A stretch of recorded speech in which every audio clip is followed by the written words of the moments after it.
No vídeo de hoje, os santistas têm me cobrado, fale mais do Peixe nessa Série B. Falaremos da goleada contra o Brusque e da expectativa que vai aumentando em cima de um retorno eventualmente muito tranquilo à Série A. Ah, o Santos vai subir com o pé nas costas, isso a gente não sabe, mas a campanha das 6 primeiras rodadas é de um time com potencial para subir com o pé nas costas. E nós vamos falar de alguns nomes, algumas figuras que foram muito importantes no jogo de ontem e têm sido muito importantes nessa campanha.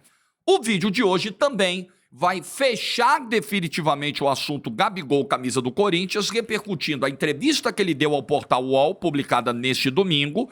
E aí eu vou amarrar de vez esse ponto da negativa dele e da sua assessoria de que a foto era verdadeira, o uso do termo fake news, que, aliás, cada vez mais tem sido utilizado não só como uma ferramenta de cercear debate, tá? De impedir debates, de impedir o contraditório, mas muitas vezes também para negar fatos que são claros e evidentes, como era a foto. Sabe, como é que você vai combater notícias falsas faltando com a verdade? Muito grave o que Gabigol e a sua assessoria protagonizaram nesse episódio. Gravíssimo. Uma afronta ao bom senso, à inteligência das pessoas e ao jornalismo. Aliás, vídeo do sábado eu fechei fazendo uma crítica muito dura.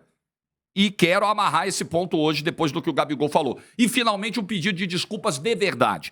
Like no vídeo, se inscreva no canal, ative o sininho. Estamos caminhando para 200 mil inscritos por aqui. Falando na Série B, hoje tem Guarani em campo, jogo na segunda-feira à noite, eu adoro. Guarani e América Mineiro. Coloquei vitória do Bugre no meu palpite hoje, no Aposta Ganha. Você vai lá, tá aqui, ó. Jogue com responsabilidade, você que tem mais de 18 anos, vem pro site com as maiores cotações do Brasil. Segundo recado, esse jogo do Guarani hoje é às 9, às 8. Então você vai poder ver o jogo de boa. Às 8, antes do jogo, eu vou fazer uma live hoje aqui mesmo, no meu canal no YouTube. Uma live sobre narração esportiva. Tenho falado muito aqui sobre o meu workshop que vem aí em junho, que é fundamental para você que está começando nesse universo da narração, para você que sonha ser narrador um dia.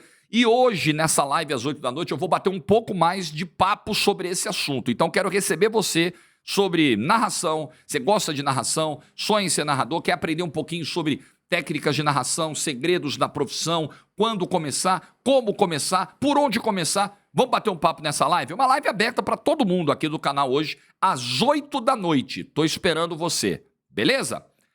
Bom, vou começar com a vitória do Santos e depois a gente fala da entrevista do Gabigol ao UOL para fechar o vídeo. O que você faz quando pega um adversário de qualidade muito abaixo da sua, muito inferior, que está disputando um outro campeonato? O campeonato do Santos é o campeonato para subir. O campeonato do Brusque é o campeonato para não cair para a Série C. Então, quando você tem essa disparidade, o que se faz?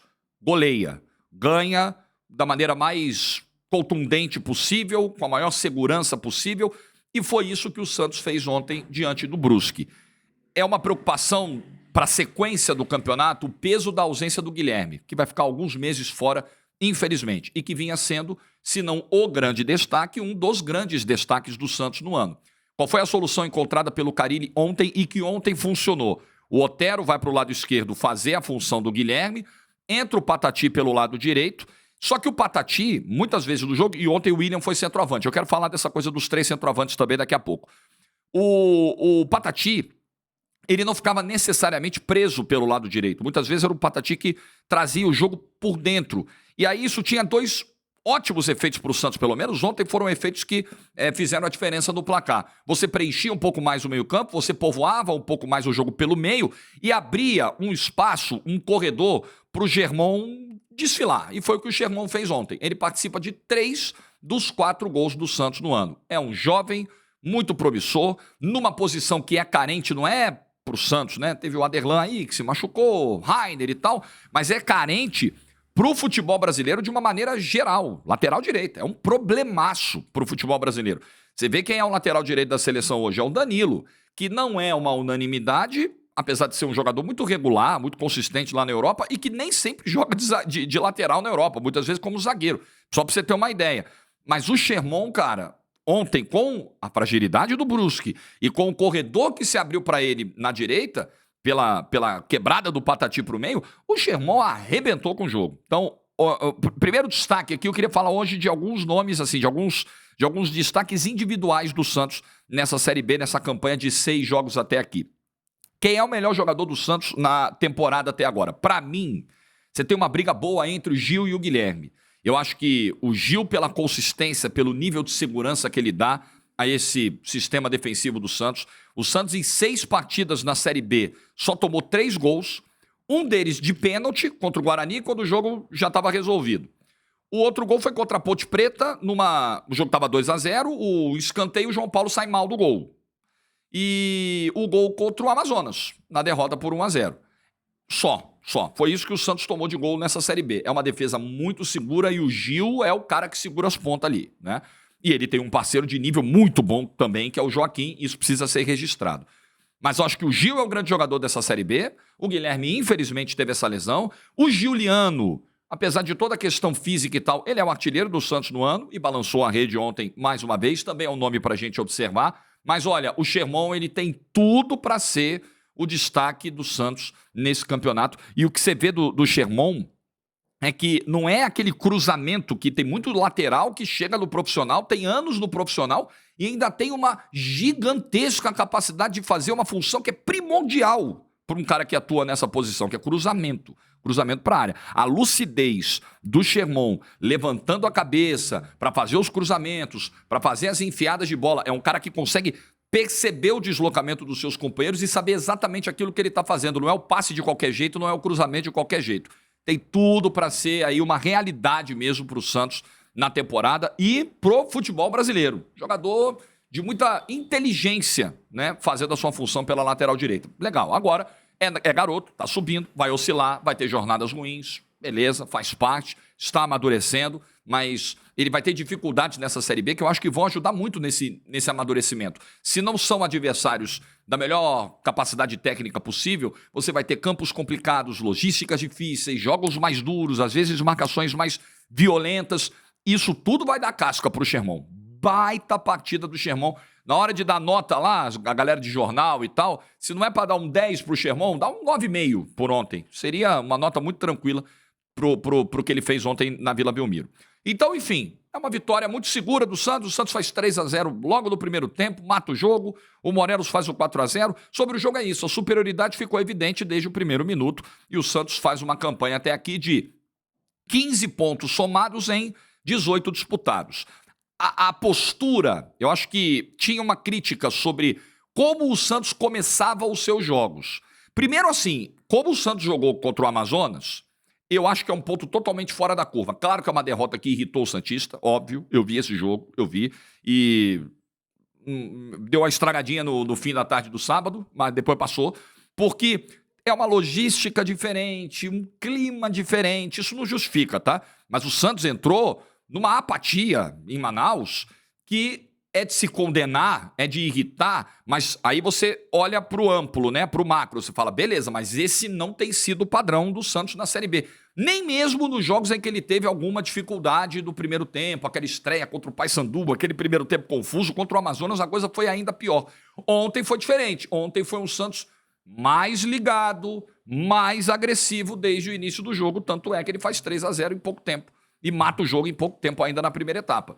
Então, se essa for a postura, se o Santos conseguir encontrar esse equilíbrio entre o time do primeiro tempo e o time do segundo, se o Santos não esperar a coisa ficar perigosa para começar a jogar, o Santos é superior à maioria dos adversários, se não a todos os seus adversários nessa Série B. Tem tudo para subir mesmo com o pé nas costas. Se vai ou não, não sabemos. O próximo jogo é contra o América no Independência. É um adversário tranquilamente mais qualificado que o Brusque, mas que o Santos tem total condição de vencer. E agora com a Vila Belmiro de novo com o público, com casa cheia, com a galera chegando. Ontem estava um domingo muito bonito em Santos, um ambiente muito legal, famílias. Esse horário, domingo 11 da manhã, ele precisa ser visto sempre com muito critério, porque depende muito da estação do ano, do clima de cada região. Santos é uma cidade quente, você faz um jogo às 11 da manhã em janeiro em Santos, é muito complicado. Maio, junho, quando a gente já está ali na transição do outono para o inverno, pode ser que você não submeta os jogadores a um esforço tão extremo e isso não diminua tanto a qualidade do jogo, né? Porque a galera aqui não se preocupa muito com o espetáculo. Ah, marca o jogo para qualquer horário. Tá bom, mas, pô, 40, 45 graus na cabeça, os caras não vão correr, o espetáculo vai ficar pobre. Não, dane-se, tem que encher a grade.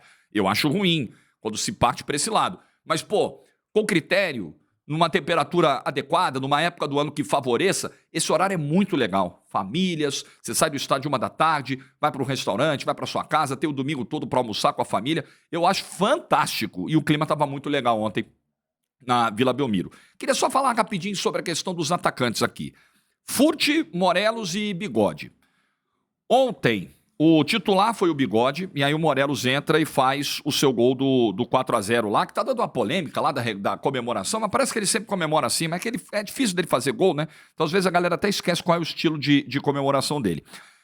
Como é que foi a atuação do Bigode? O Bigode cometeu alguns erros, em alguns momentos, sim, cometeu. Até se enrolando em lance fácil. Mas é inegável que, com ele, o ataque do Santos funciona um pouco melhor. O ataque do Santos consegue ter o mínimo de funcionamento, algo que com o Morelos é muito difícil. Então, para mim, essa hierarquia é Furt titular. Acho que não reside muita dúvida aqui, tá? Não reside muito questionamento aqui. Furt, William, sem grandes fogos, mas beleza. E o Morelos é tranquilamente hoje o jogador que oferece menos mobilidade, movimentação, capacidade de finalização, agressividade, enfim. O William foi lá, fez o golzinho dele, o Morelos entrou, fez o golzinho dele, mas olhando dinâmica, funcionamento, enquanto o Furt não se recupera, eu iria de William. Até para que ele tenha essa sequência e ele possa evoluir dentro da sequência e a gente possa cobrá-lo mais com uma minutagem maior em campo, né? Porque o Morelos teve vários minutos, vários jogos, titularidades, e é isso aí que a gente tem visto, né? É esse padrão muito abaixo do que o Santos precisa. O Morelos entrou numa final de Campeonato Paulista arrastando 10 quilos de cimento, pô. Com 10 quilos de cimento preso nas costas. O Morelos não conseguia andar no Allianz. Não dá, né? Não dá. Então acho que hoje o Morelos não justificaria, tendo o William como opção, e uma opção hoje melhor, não muito melhor, mas uma opção melhor, não justificaria uma titularidade do Morelos. Eu insistiria no William como titular até o Furt voltar. Belo início do Santos. Belíssimo, belíssimo. É para realmente o torcedor santista comemorar e esperar que passe rápido. Já foram 6 rodadas. Vai passar, Santista. Vai passar e se a coisa continuar nessa caminhada, o Santos vai voltar para o lugar dele mesmo e com perspectivas excelentes para 2025 e todo santista sabe do que eu estou falando. Vamos fazer as orações aí, porque se isso acontecer para 25, tem tudo para ficar na história do Santos esse próximo ano aí. Vamos lá. Gabigol. O Gabigol deu uma entrevista ao UOL na noite desse domingo e finalmente o Gabigol admitiu erro. Primeiro, finalmente ele admitiu que usou a camisa. Ele pediu desculpas, textualmente usou a palavra desculpa, porque naquela manifestação anterior, que eu até do vídeo de sábado interpretei aqui, poxa, ele tá ali meio que se desculpando, mas de fato, os inscritos aqui alertaram nos comentários, mas Jorge, não tem ali um pedido de desculpas literal, realmente, não teve, agora teve. Então, o Gabigol disse que errou, que sabe que errou, pediu desculpas, que ele ficou perplexo na hora que vazou a foto, ficou confuso, ficou sem entender e na emoção dos fatos, o primeiro pensamento foi negar. Aí é o seguinte, uma coisa é o Gabigol, na emoção dos fatos, no minuto seguinte ou nos 5 minutos seguintes ao vazamento da foto, na emoção mesmo, postar alguma coisa meio que negando. Tipo criança, né? Você fez? Não, não fui eu. E a mãe e o pai sabem que foi, né? Tipo o cara que faz uma cagada com um amigo, com a esposa, ou a esposa com o marido. Você fez? Não, não foi. Aquela coisa meio que instintiva de negar.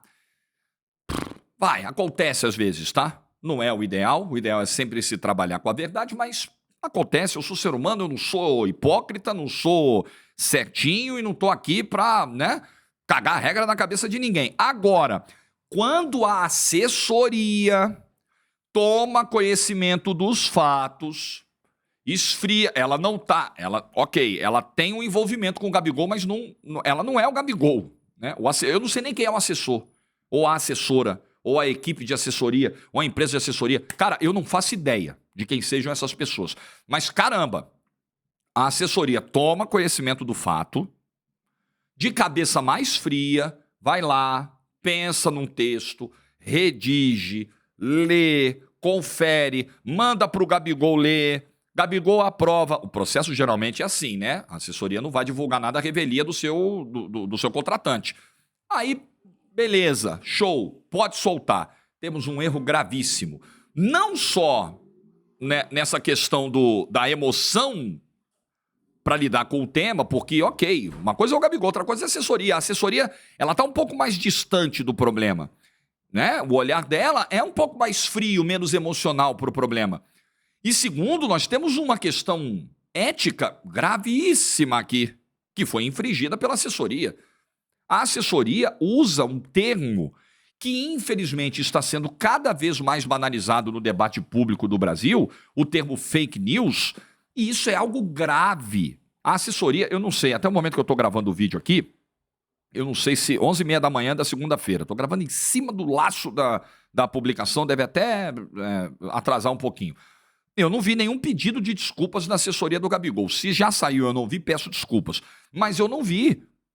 E acho que essa coisa do o conceito de fake news, cara, esse conceito ele é nebuloso, ele é cada vez mais nebuloso, porque existem as fake news, existem as notícias falsas, mas muitas vezes existe a crítica a uma figura pública, a um órgão governamental, a um político, e essa crítica muitas vezes é tratada como fake news. E aí é que reside o perigo, muitas vezes, de uma legislação mal redigida, aprovada sem aprofundamento, sem debates na sociedade amplos, pacientes. Né? Para que a gente vai assodadamente aprovar uma legislação de um tema tão sensível? Aí é que reside o perigo. Você vai tratar qualquer coisa como fake news, ou você vai apontar qualquer pessoa como propagadora de fake news, quando não necessariamente ela seja, quando talvez ela esteja falando a verdade. Olha o que a nota da assessoria do Gabigol provocou. Ela colocou em cima dos jornalistas que tiveram acesso à foto e divulgaram uma pecha de propagadores de informação falsa. Não, esse cidadão aí, fake news. Esse outro aí, mentiroso, fake news, quando eles estavam divulgando um fato que realmente aconteceu, sem qualquer manipulação. Isso é muito grave. Você acusar alguém nessas circunstâncias de fake news, você não só está dizendo que o cara publicou uma informação falsa, como você está dizendo que alguém, ou quem vazou a foto, ou quem recebeu e publicou, alguém nesse processo manipulou aquela imagem, ou seja, cometeu um crime grave. A assessoria do Gabigol não pode se comportar dessa forma. Uma assessoria de um dos maiores ídolos da história do Flamengo pode ser assessoria de qualquer um, tá? Pode ser assessoria do terceiro goleiro do Comercial de Ribeirão Preto. Ainda assim será um erro grave. Todo respeito aos amigos lá do Comercial, a galera do Clássico Come Fogo, que é maravilhoso. Ainda mais a assessoria de um dos jogadores mais importantes do continente, gente. Não pode, não pode. Quem publicou uma fake news foi a assessoria do Gabigol. Quem de fato trabalhou com fake news nesse episódio foi o Gabigol com a sua assessoria. Isso é muito sério. E deveria haver um pedido de desculpas, mas provavelmente não haverá, da assessoria do Gabigol. Deveria haver. Isso é muito sério. E isso brinca com o jornalismo. Porque a gente está aqui sempre abrindo espaço para todas as partes. Então, quando saiu a notícia da foto, foram procurar a assessoria do Gabigol e deram a ela o espaço devido, correto, ético. Você tem que ouvir as duas partes da história. E ela usa o nobre espaço do jornalismo, ela usa o nobre espaço de veículos que têm grande audiência para se defender mentindo.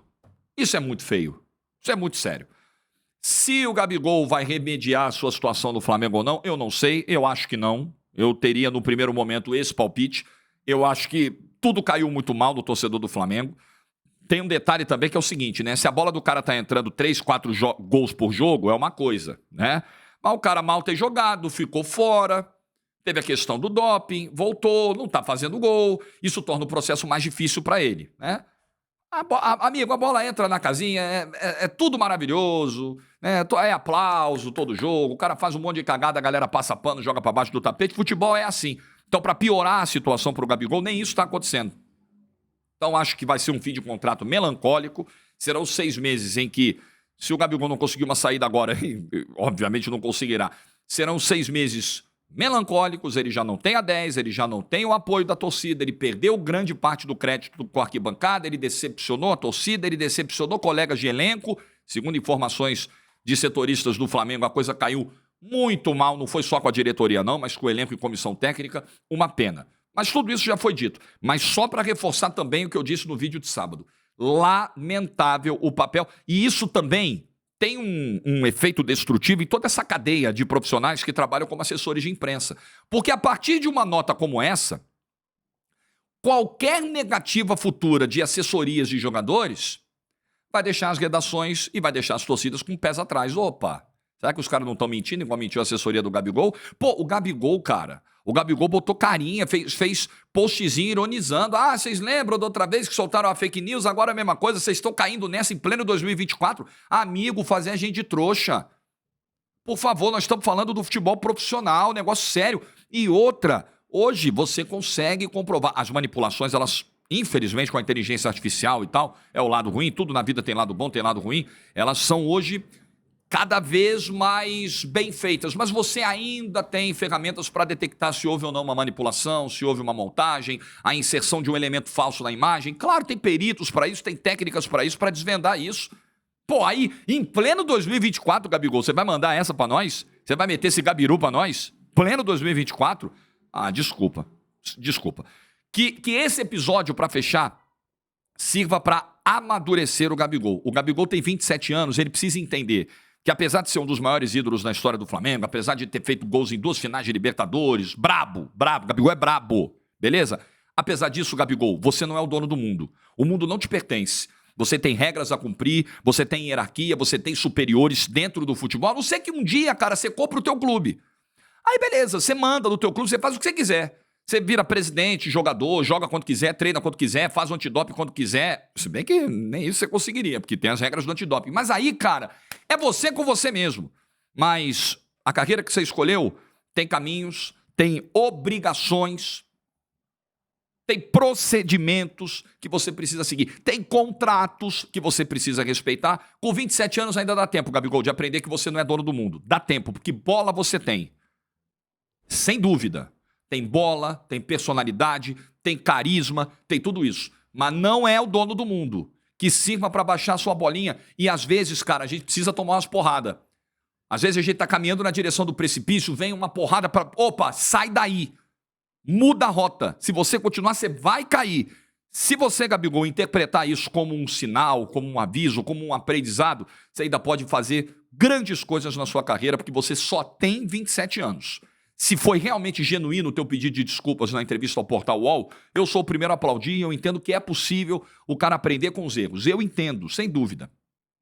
Agora, se não foi genuíno, lamento, daqui a 6 meses você vai estar errando de novo.